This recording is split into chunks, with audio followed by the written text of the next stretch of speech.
Today's episode of Executive Report is sponsored by Harborview Liquors in Curtis Bay, Maryland.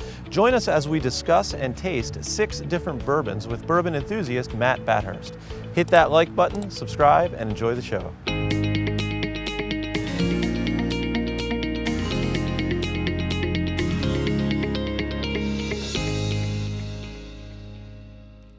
Hello, everyone. Welcome to Executive Report. Today we're doing something that we've not done before, but by request, we are doing a bourbon tasting. So I know it's getting close to the Christmas season and the gift-giving season, and we get a lot of requests about, what are some great bourbons to give, whether you're doing it as a corporate gift or whether it's just something personal in between family. So today we'll be reviewing 6 of them, and I've brought a good friend of mine in, Matt Bathurst, who is a self-proclaimed bourbon expert. And he's going to be talking about the tasting notes and the availability of these particular 6. So with that in mind, let's get right to it. So Matt, welcome to Executive Report. Thanks for having me, Steve. It's good to be here. It's good to be drinking bourbon with you in the afternoon. It's always good to be drinking bourbon. I'll say that. Very, very true. So today we're sampling 6 different bourbons, and we've gotten them hidden because we want you to stay all the way to the end. But the idea behind this is, bourbon has really, I would say, jumped up in popularity over the last 3 to 5 years. I think things go in different phases and so forth. But what's required for something to be called a bourbon? Does it have to be made in Bourbon County, Kentucky? Sure. It actually does not. So there's a couple of things to make bourbon. Obviously, it's a whiskey. Mm-hmm. The recipe has got to be at least 51% corn as the main ingredient. Mm-hmm. It has to be aged in new charred oak barrels. It can be French oak. It could be American oak. It has to go out of the distillery, distill and into the barrel at 125 proof. Okay. And then it has to be bottled, sold to us at least 80 proof. Interesting. So when we say 80 proof, it means it's 40% alcohol. So it's just cut in half. So but it does have to be made in the U.S. It does have to be made in the U.S. It does it. not have to be made in Kentucky or Bourbon County. 90% probably of bourbon still made in Kentucky, but you got some great distilleries coming out of Texas and Washington, Indiana, New York State. So it's getting spread around, but the hub is still Kentucky and in particular Bardstown. Got it. Have you been to Kentucky? I have. Have you been on the Bourbon Trail? I have. My brothers and I went on the trail, and we did 4. We each picked the ones that we liked the best. Okay. It was before things really exploded, so we could just walk into a distillery and just take the tour. That's got to be a great experience. Right, and it was a great time. It was just the 3 of us. It was a great weekend. And you're really just learning about the history because they're very proud of the history of bourbon. The scenery is beautiful. It's horse country. And the bourbon's obviously great. You can get some down there that you can't get anywhere else. Excellent. Well, without further ado, if you wouldn't mind showing bourbon number 1 and telling us about it. Okay. The first one we're going to do today is Elijah Craig Small Batch. Excellent. This is a very readily available bourbon, high quality for what it is, 94 proof. It's great by itself. It's great in cocktails. And then we can start talking. I can start tasting. So you can keep talking. Oh, yeah, I'll I see keep you're tasting. I want to keep tasting while you talk. So a little history about Elijah Craig. He's kind of one of the first to actually put this type of whiskey into charred oak. He didn't call it bourbon at first. Really? It wasn't him. Another guy by the name of Jacob Spears called it bourbon. But he was really a pioneer. So when someone talks about Elijah Craig, it does have a lot of history. In bourbon, bourbon lore. So Elijah Craig is a real person. It's not like Leonard Skinner, who was, the gym teacher of the people in the band. So he actually distilled it himself when he started. He did. And again, in new charred oak barrels. Interesting. So it was his to get the flavor. He was not the first to bottle it, so they drank it right out of the casks. It's really great. So what kind of notes do you get from it? So for this one, for me, bourbon's all about vanilla. It's all about caramel, some butterscotch. This is a relatively low-proof bourbon at 94, like I said. So very drinkable. Someone just getting into bourbon, this is a great one to start with. Got it. Yeah, I definitely get the vanilla on the nose, not so much on the taste of itself. I don't get the butterscotch at all, though. Yeah, maybe not in this one so much, but in some other ones where we're going to try today, you may get it. Again, this is just a really solid, basic bourbon. Got it. And easily It's delicious. available, easy A to good drink. gift, right? Great gift. Perfect. By the way, I want to point out that this particular episode is sponsored by Harbor Liquors. So they were kind enough and very generous to provide these bourbons. So I highly recommend stopping by the store. All of these were purchased at the store. So please, by all means, go there and get them for yourself because they are readily available. All right. So what do we have up next? All right, so we're going to do a second, Steve, that's also an Elijah Craig. Oh, man. Are these all Elijah Craig? They are not Elijah Okay, I was gonna Craig. say. They do have a few more, but we need to spread out the love. So we're going to try some other different bourbons. But this is again Elijah Craig. But what makes this different? It's barrel proof. So what exactly does barrel proof mean? So it means when it's aged, when the bourbon is aged in the barrel, when it comes out. This is the bourbon that comes out of the barrel. Okay. The 94 that we just tasted is water's added to it in order to get the proof down to 94. Okay, so the percentage of alcohol drops. So this is not. So this is a higher proof. Right. This is a higher proof. It looks like it's about 120, 118. So you'll notice the difference. Yeah, you may get the same notes, but you may get some more burn. Mm-hmm. Again, this is a really solid barrel proof that I recommend to anybody. And again, readily available. And this one comes out 3 times a year. Got it. So you can collect all 3 through a year. Got it. So while you're tasting, I'm going to say what I taste immediately. Okay. So I do taste a little bit of spice, a little bit of burn for those that are new to tasting. Believe it or not, I do get a little bit more caramel kind of flavors to it. I'm assuming that's because the spice is higher, which makes the sweetness a little bit more evident.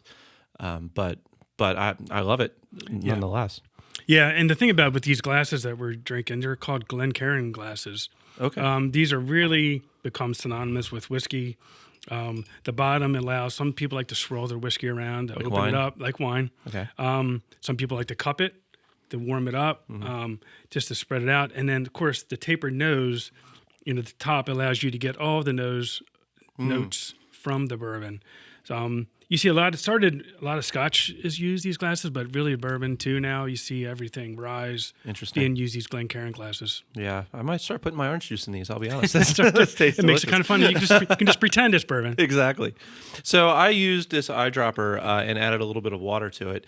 And for me, that opens it up a little bit. That's not the same process when they're taking it from barrel proof to the single batch, is it?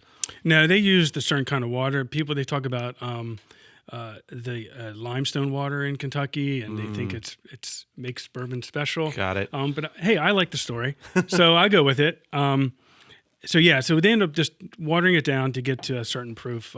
They make this 94. It's consistent. It's always the same, pretty much, and it's always so you know what you're getting. With these barrel proofs, every barrel's different, and every barrel can taste one of a certain aspect versus another. Bourbon is stored in what's called rick houses, and these are massive warehouse type buildings that are eight barrels high. Heat rises in those rick houses. The top barrels taste completely different than the barrels at the bottom. Oh, really? Yeah, Because of the temperature difference. the temperature difference. That's right. Interesting. And they don't rotate them; they leave them. They're very heavy. Got it. But if you do, anyone goes on a trail, you got to go inside of a rick house. Pretty impressive. So how big are these barrels? Because in my mind, I'm thinking like 55-gallon drums. Are they? Yeah, I don't know the exact size of the barrel, but I just know they weigh 500 pounds. When the water goes in, when the juice goes in off the still, it's called White Dog. Oh, yeah. When it comes out of the still, it's called White Dog. It's clear. Mm-hmm. It goes into the barrel, and the charred oak barrels, and the bourbon kind of goes in and out of the wood. Okay. And that's what creates the color. Okay, I see. So, and then there's evaporation that goes on with these barrels, and longer the bourbon sits in a barrel, the lower the actual juice is that comes out. It's more concentrated. Because of the evaporation. It's evaporation, and it does go through the barrels, and it's called the angel share. Ah, so is that why generally the older it is, the more expensive it is because there's just less of it? That's correct. There's less of it. It sits there longer. It's just called inventory, if you will, right? From a business perspective, it just sits. Got it. There's money in there, but then you get that money on the back end, right? Because Yeah. everyone wants a 10-year, everyone wants a 15, 18, 23-year bourbon. Fair. And to me, after you get past 15, 18 years, there's some 15 years that are better than 18 years. So it all depends on what your palate tastes is. are. Yeah, I would agree with that. I've had an 18-year Whistle Pig, which I know is a rye, not a bourbon, but I felt like it was too smooth. It was overaged. Yeah. But again, that's just my personal preference. Right. And so I mentioned that I put water in this particular one a moment ago, and I felt like it opened up the notes, it opened up the flavor a little bit. There's a lot of different ways people drink bourbon. Some drink it straight up, like we're doing it now. Some do it with water. Some do it neat, on the rocks. I mean, what are the differences, and why would people do different things? So you get, when you taste bourbon, you should always taste it how we are, neat. Okay. And it's called neat. Just you try it first that way. As you get more acclimated to bourbon, you're going to get a lot more just neat right out of the bottle. Try it, and then kind of do what you did. You add some water. It does open it up, quote unquote. It changes the complexity, changes the dynamic. You'll get a different nose even. Yes. Than what you had when you have it neat. And then you can always have it on the rocks, which is with ice. What's popular today is the ice balls that people use. You put a big, sphere inside of a rocks glass, and then you pour the bourbon in, and that ice melts slowly. Yes. Again, gives you the same, changes everything. It does. And it makes it cold. And it makes it cold. Which some people like it cold, and some people don't. So for me, I do different things with different bourbons. No, that's right, because you have different flavors from different bourbons. And some different times of year. Like when it hits fall and winter, it's all neat. Oh, really? Yeah. Interesting. Does anyone ever heat it up? I know they do that with like a cognac. I've seen that before. I've never seen anybody heat them up other than you put it in a hot toddy. So fair enough. Which it's the only time I've ever seen bourbon warm. There's probably something out. There's probably something out there. There probably is. It doesn't facilitate for me. It changes everything. I don't like hot drinks in particular. Fair enough. Yeah. So except coffee. I know you're a coffee guy. Yeah. And so on a side note, they make a thing called bourbon cream. Buffalo Trace makes that, Buffalo right? Trace makes it. Jim Beam makes one now. Really? Some other smaller distilleries makes bourbon cream, and people put that bourbon cream right in. And by people, we're not talking about us. No, we don't I've put never that in our ever coffee done in the that. morning. No, never. So it's wonderful taste. If you like cream in your coffee, it adds a really nice flavor. It's Christmassy, it's fall-like. It just gives you. Very cool. Yeah, it's kind of I think it's better than Irish coffee. Excellent. So. All right, let's hit number 3. All right, number 3 is one of my favorites. And you and I have talked about this before. Mm-hmm. Old Forester, 1920. Oh, yeah. I gave you a big pour, Steve. Thank you. Because I know you like Old Forester. So I do like Old Forester. Lots of tradition with Old Forester. 152 years old. One of the oldest manufacturers or distillers of Old Forester.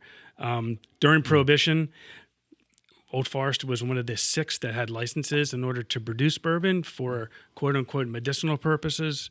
So they only distillery that manufactured bourbon before, during, and after Prohibition. So, really? Yeah. So for medicinal purpose. So I have to ask, what medicine does this? What does it do? So during Prohibition, people used it for depression. People used it for stress. People used it for they think it cured gout. So a doctor would prescribe bourbon. So if there's any doctors out there that can do that for me, I'm just open to meeting them. I just want to put that out there. You be your new healthcare provider, but yes, Old Forester's great. This one in particular, I love. It's 115 proof, so now you're changing. It's more viscous than these other bourbons we tried. Maybe not the barrel proof Elijah Craig, but definitely the lower proof. It gets a little more dynamic. You may got the butterscotch in here. I do for sure. Yeah, and this is a great one. I like it the 3 ways we just talked about. I like it with neat. I like it with a little water. Yeah. I like it with 1 cube in it, maybe, and then even with an ice ball. It depends. Like in the spring, maybe an ice ball. But for me, this one never really loses its flavor. Yeah. So you're right. 1920 is one of my favorite bourbons. It's very affordable as well, comparatively to a lot of others, and I think it makes great cocktails. It makes straight like we're having it now is delicious. I don't think there's any wrong way to drink 1920, and I'm not saying I don't that think so either. Facetiously. I think it tastes great in almost every way you can drink it. I agree with you, and it's just that's why we discussed this one. It's just I will always have this in my bar. There's 3 other ones in this line that you did. It's 1910, 1897, and I can't remember the 4th one. But everything Old Forester to me is great. Even their flagship 86 proof, great in old fashions, great. Yep. Again, this one, George Brown started this back in, I don't know, 18 something, right? And then they've become a conglomerate today. Yeah. With they have now the Brown Foreman. They have, and they just came out with a 100 proof. If I remember They came out with 100 proof. And that one makes great old fashions. Yes, it does. So I don't think you can go wrong with any of the Old Foresters personally. I totally agree with you. Although I have been told that they came out with a rye that isn't that great, but again, we're talking about bourbon. Yes, we are. We are. So yeah, great product, Old Forester. I'd recommend anything. Again, affordable, Steve, for this one, $60-$70. Readily available. Got it. So in between these tastes, you guys out there may have noticed that I'm munching on some of these oyster crackers. We're doing some palate cleansing in between each one of these drinks. That way we can really get the fullness of each one individually. So if you guys want to do your own tastings out there and impress your friends, I highly recommend palate cleansers. I mean, would you agree, Matt? I do. And talk about the importance of them. Yeah, it's kind of much like when you drink wine, you're going from reds to whites. There's so many different varieties of bourbon, different styles, or even just the 3 we just tasted, so much difference. And then after you get to a certain point, it all starts to run together. If you don't start having water, take a break, have a cracker. You can make an argument that after a certain point, it's going to run together anyway. Yeah, you're absolutely right. So if you're having a tasting, Steve, at home, I would do 5 or 6 and just leave it at that. There's a lot of great ones out there. You can have a nice diversity of bourbons. Just the crackers, the water. Again, same was with wine. Same aspect. Same thing. Yeah, absolutely. All right, that takes us to number 4, which I'm excited about because I have never had this. So tell us about McKenna. So this McKenna 10, aged 10 years. It's bottled and bond. We thought we'd do a bottled and bond. There's some history around there. 1897. It's got a good nose, I'll say It that. does. 1897. This was there was an act by the federal government in order to make sure bourbon manufacturers were actually making bourbon. There are a lot of jokers out there doing corn whiskey, adding flavor, caramel, Really? and then slapping a label when it's saying, "Oh, this is bourbon." And so getting prices for bourbon, not moonshine added with the color added, right? So, well, scam artists aren't new. this is true. This is true. So this is McKenna. To be bottled and bond, it's got to be in a federally recognized warehouse. Still is, but that's how it started. This is 130 years ago. It's got to be aged at least 4 years, so you're getting some age on it. It's got to be bottled at 100 proof. So it may be in the barrel at 110 like we talked about, but they're going to get it at a 100. So 4 years, federally owned or federally recognized distillery, and it also has to come from the same distillation season. So you can't mix this year's with last year's bourbon and call it bottled and bond. It's got to be the same year distillation. Yeah, and there's 2 distillation seasons in a year. So, and then barreled at 100 proof. Interesting. So what do you think? So I'll tell you, it has a little bit too much spice for me immediately. I just added a couple of drops of water to it to see if it opens up a bit. It does open up a bit, especially on the nose. I get the corn immediately, but that could be just me. I get the corn. I also get a lot of like, it's almost like a fruity nose. I got a fruity nose on this one. Fruity? Yeah. Maybe floral.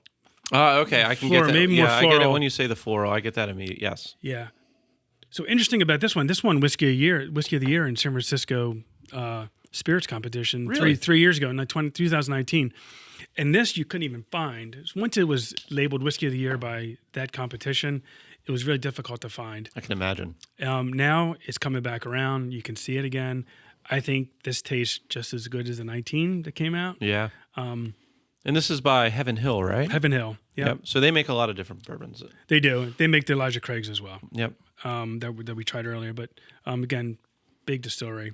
Excellent. I mean, yeah, I don't have any complaints about it whatsoever. That's yeah, for and sure. the $60, $70 price point, I would, again, one of those that, you know what, keep in your bar. Absolutely. All right. Number 5 on the list. Woodinville. And this is kind of an outlier. I kind of threw in for this. This is for a today. port barrel, if I remember correctly. Yeah, it's a port barrel finish. So these guys are out of Washington State. It's like we said earlier, bourbon can be made anywhere in the U.S., Puerto Rico even. Oh, really? Be honest, yep. And D.C., so we're not that far from D.C., so D.C. counts as well. So the biggest... You can smell the port finish immediately. I'm sorry, Absolutely. I didn't mean to jump in. No, absolutely. You're just ready to go to the next one. You know what? You can just keep talking. I'll keep I'll talking. keep You drinking. drink. We'll be good to go. So bourbons have all of a sudden, not all of a sudden, but they're being aged in more and more things. A lot of different wine barrels that are being tried with some success. Some are pretty crappy and taste weird. But the biggest known port finish is Angel's Envy. So, and that's pretty readily available too.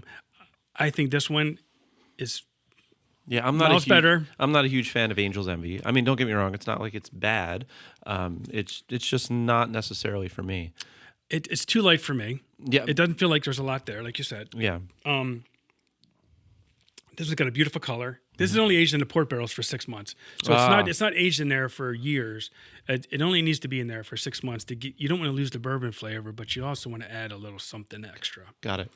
And So go ahead and take a taste. what did you think? So I like it. I was always under the impression that if someone took any kind of liquor for that matter, and they tried to add another flavor, the things like Crown Apple and stuff like that, it was because they were trying to hide a defect in the original process of the whiskey. Like it was a bad whiskey to begin with, and now they need to try and hide something. Is that how this process started, with adding additional flavors and different aging to whiskeys? It did. There were some really bad bourbons made, and they wanted to make it more drinkable. So the ad started doing these, fruit barrels or whatever kind of, additives, you should say. Okay. But that's not the case with this. That's not the case. This just actually went into port barrels, Yeah. with not necessarily additives. It also appeals to someone who's really not like the whiskey taste so much, but maybe they don't want so much of the whiskey. They may like it, but it's too much. Fair enough. So these other aging processes adds a dynamic. There's some really high end bourbons out there that are aged in wine barrels that are just absolutely fantastic. Yeah. This is good. This is good. Yeah. Again, not to put down Angel's Envy, but I would buy this over Angel's Envy any day of the week. Yeah, and it's $10 cheaper on average. Oh, is it really? Yeah. So Woodinville is great. Again, they're two best friends who started that distillery, but together, one vision, and I think they've had some great success, especially coming all the way from the East Coast. I mean, you're talking, it's expensive, right? You're shipping stuff across the country for a small distillery, especially these days, and they're being successful. Excellent. Well, speaking of things that might be overpriced, that takes us to our last one, the Blantons. Whoa, the big reveal. Now, I will tell you, I have multiple bottles of Blantons. I don't dislike blends. Sometimes I get a little discouraged about the price for blends. So this seems to be like one of the, what do they call it, the unicorns? Yes. I refer them to Sasquatch instead. Because I don't like unicorn. But yeah, it's a Sasquatch.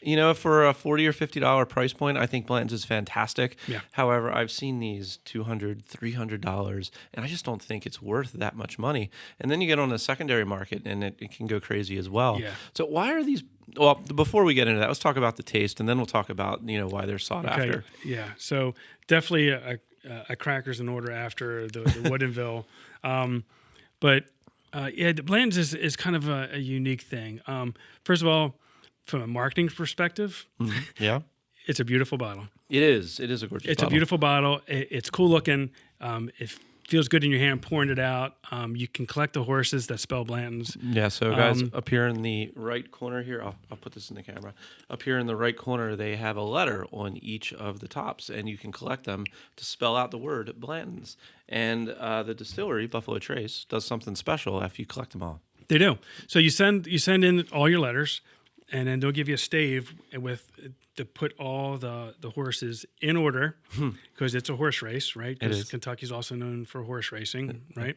So you put it's a horse race, and you actually put them in a certain, spell it out as the name is, and it is pretty cool. Look, it's a great thing.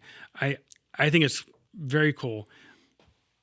I'm totally on board with you that I'd pay $50, $60 for this. And this is a single barrel. We haven't talked about single barrel. Oh, that's true. So single barrel means the bourbons comes from one barrel. Small batch means it's going to be mixed of different barrels in order to get a certain flavor profile.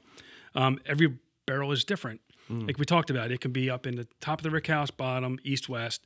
So this is single barrel. So Blanton's can vary. So it's one barrel. It is a lower proof bourbon at 90. So you're not going to get a big, robust bourbon. You're going to get solid bourbon. So, but for some reason, people love this. It's kind of like how the Beanie Babies were. If for those who remember Beanie Babies, right? Everybody wanted, Sugar Bear Beanie Baby, whatever. People seek this out so much, and people say, "You have Blanton's, you have Blanton's." I'm like, once you get into tasting and you understand your palate, you may start to say, "I don't really need Blanton's," or I just want one sitting in my bar, and I'm not going to open it because I like Fold Farce in 1920 for $60. I can buy every week if I want to. That's right. Yeah, that's absolutely right. So tell me what notes you get off of this when you taste it, because I get the full gamut. I get the corn, I get the butterscotch, I get the vanilla. I get all of it. Yeah, for this one I do too. It definitely, for a 90 proof bourbon, does have a lot going on. It does. You know what? Fair to say it's tasty. It is. I wouldn't seek this out so much. Buffalo, again, this is a Buffalo Trace product, like you said. They're doing a $2 billion expansion. Are they so really? You think about that. So you talked about in the beginning of the podcast about the increase in popularity. Popularity. Yeah. Everyone sees bourbons. $2 billion, huge. It is. Right, and plus you're not going to get your money back because we just said things got to be aged. That's right. So big investment. They're laying their bets down. I mean, that's a huge investment. Huge. So, think about it. I mean, we're not talking about Jack Daniels. Right. I mean, we're not talking about some of these huge international brands.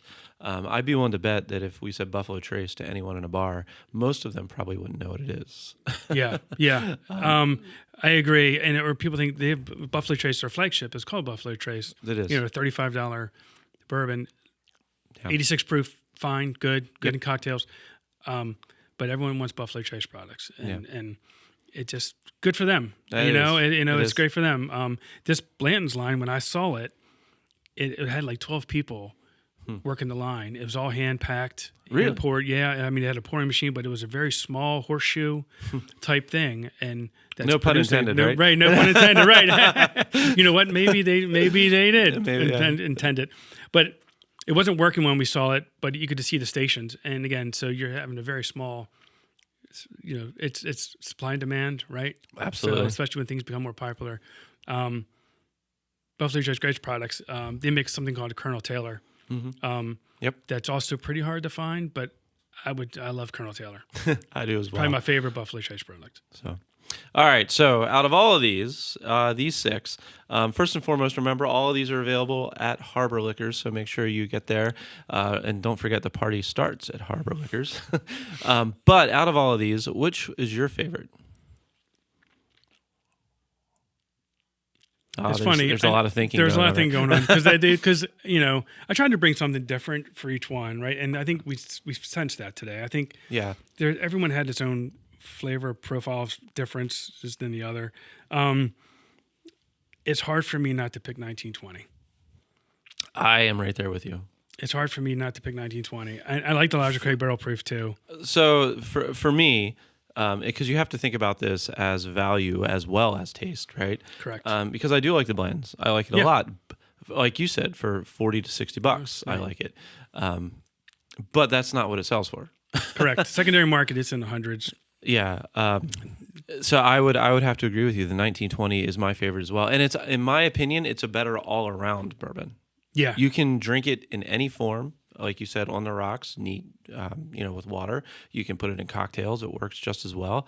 Or some of these, especially the blends, I don't think this tastes great in a cocktail. I agree with you. And I don't even like blends on ice either. I've tried it with a cube, with one of the ice balls, and it loses something. And again, at 90 proof, you really don't need to soften it any. Yeah. I mean, it's great just as is. Yeah. Easy drinking. Again, and that's not a slight against any of these, by the way. By no means. They're all great. I think they're all great too, and all have different profiles, like we said. And I think the first 5 we talked about, you can get. Yeah, they're very readily available. And the blends used to be able to. Yep. Not anymore. Yep. So Harbor Liquors is right in where is it? Pasadena. Pasadena. Yeah, consider Pasadena, 4 Smallwood Road. Yep. Right before Stony Creek Bridge. Jim and his crew there are just fantastic. Family-owned business. Great. So I would like to point out something specific about Jim, and I would say the character that he has. I just learned that he gets a lot of very highly sought after items, things like Pappy lines, right? And what he does is, doesn't he put these up as a raffle item and then raffles them off and gives all the money made from the raffle to charity? He does, and that's one thing is that I really respect about Jim, and he's not out for the dollars. Yeah, so he'll get a Van Winkle 12 or a Van Winkle 10. So here's 100 tickets. You walk in, you pay $10 a ticket for your chance to win it. It's $1,000, right? So see $1,000, and he takes that $1,000 and donates that 1,000 to. You win the bottle, but the $1,000 goes to a local family that may be on hard times. So instead of him trying to sell that for $1,500 and pocketing it, which he could, by the way, which he very well could, he could. He doesn't. And again, it's one of the places that it's if you're in the Pasadena area or make the trip down, he's a great guy, great wine selection, spirits, scotches, beers, scotch, all of it. He's got one of our favorites down there all the time. So this great guy. Yeah. All around. Perfect. So if you guys get a chance, make sure you visit Harbor Liquors because, as I said, the party starts there. So, Matt, thank you so much for all of this. We appreciate your knowledge and expertise, and hopefully you'll be back again. I hope so. Thanks, Steve, for having me.